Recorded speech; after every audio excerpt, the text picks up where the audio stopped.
what they basically tell us here is that 67% of the data is underneath the Z1 score, yeah? We go to our tables and we look for 67%. And there it is right there, which is a Z score of 0.44. Is that right for everybody? Z score of 0.44. Okay, next thing. The percentage result in a maths exam for a class that had a mean mark of 70 with a standard deviation of 15. The percentage results of an English exam for the same class had a mean mark of 72 with a standard deviation of 10. The results in both exams are normally distributed. Mary got a 65 in maths and a 68 in English. Which exam did Mary do better in relative to the other students in her class? Well, we're going to use Z scores for that. So the formula we're going to use for both questions is x take away mu all over standard deviation. So it's going to be 65 take away 70 divided by 15. And Z score for maths is minus 5 over 15, which is minus a third. And then the Z score for English is going to be 68 take away 72. Both tests were below average. Standard deviation of 10, which is a Z score of minus 0.4. And this one's a Z score of minus 0.33. Now, which one is further away from a Z score of 0, which means you did exactly average? So what are we going to say about this, guys? Which one did she do worse in?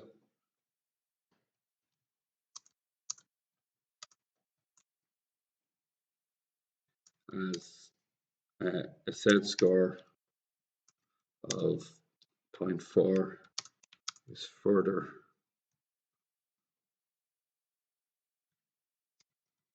away from the average than, sorry, Z score of minus 0.4 is further away from the average than a Z score of minus 0.33.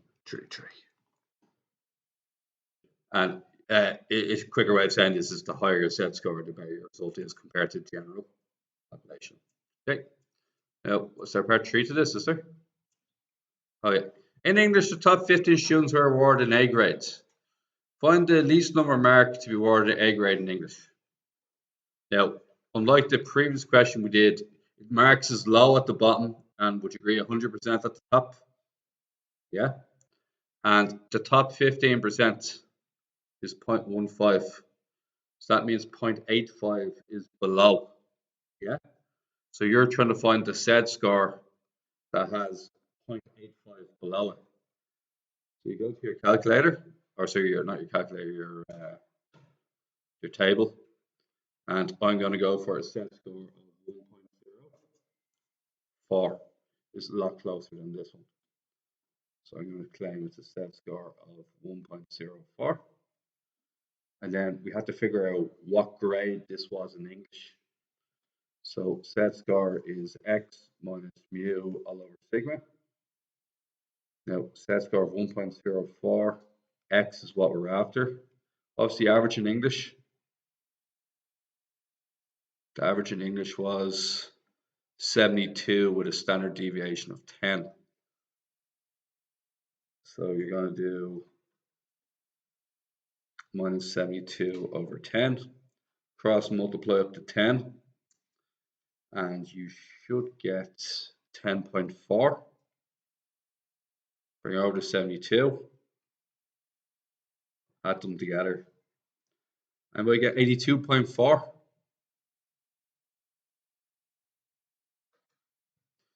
Using empirical rule or otherwise, we estimate the percentage of students in the class who scored between 52 and 82 in English test. I think we'll have this. Yes, you're good. What's the average for English again? Dead center? Huh? Is it 72? And what's the standard deviation for English? 10. Okay, so that means we're two standard deviations below. Yeah? Would everybody agree that this gap here is 2 standard deviations? Yeah? And 2 standard deviations is usually separated by 95% on both sides. What happens if you half it down the middle? 47.5, but I get your gist. Is that all right? And then what happens if we're at 82? And 82 is 1 standard deviation above the mean. What's that usually? Is it usually 68%, isn't it? Which is 34 sides. So that'd be 34%. So then when we add both results together, we can get 81.5%.